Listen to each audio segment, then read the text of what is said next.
Άλλο κοπέγια, πάμε στο Αλίκαρος. Όπως ξέρετε όλοι πέρσι έπαιξα στο Immortal Tournament, όπου είχα σχέδια, βλέψεις για το μέλλον, ότι να καταφέρω από τελικό. Δυστυχώς όμως έπαιξα με το Pong. 199 κιλά, 2,10 ύψος. Προσπάθησα εδώ κάτω, αλλά δεν πέφτει κάτω. Όμως πήρα την ήττα. Εν πειράζει. Φέτος όμως έπαιξε στην αντίληψη μου ότι μάλλον το Immortal Tournament έπαθε ένα hack. Γιατί πρόσεξα ότι παίζω με το hacker. Όπως θέλω να τονίσω hacker, δεν ξέχασα καθόλου την ιστορία μου μαζί σου.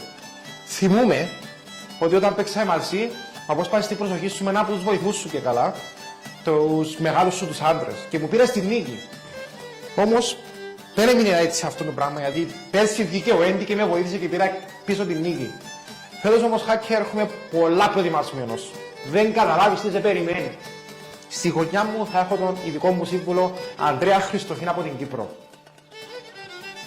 Είμαι ο Ανδρέας Χριστοφή, entrepreneur από την Κύπρο και εκπρόσωπος όλων των Κύπριων παλαιστών και ειδικός σύμβουλος του Πάμπου Παλίκαρου. Θα είμαι στο πλευρό του στο Immortal Tournament, θα είμαι στη γωνιά του ring για να τον προστατεύσω από τον hacker και τα τσιράκια του.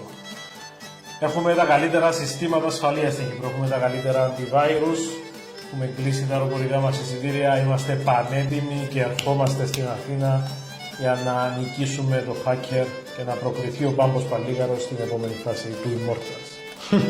Γι' αυτό hacker κανένα antivirus δεν σε σώζει. Θα τα πούμε σύντομα.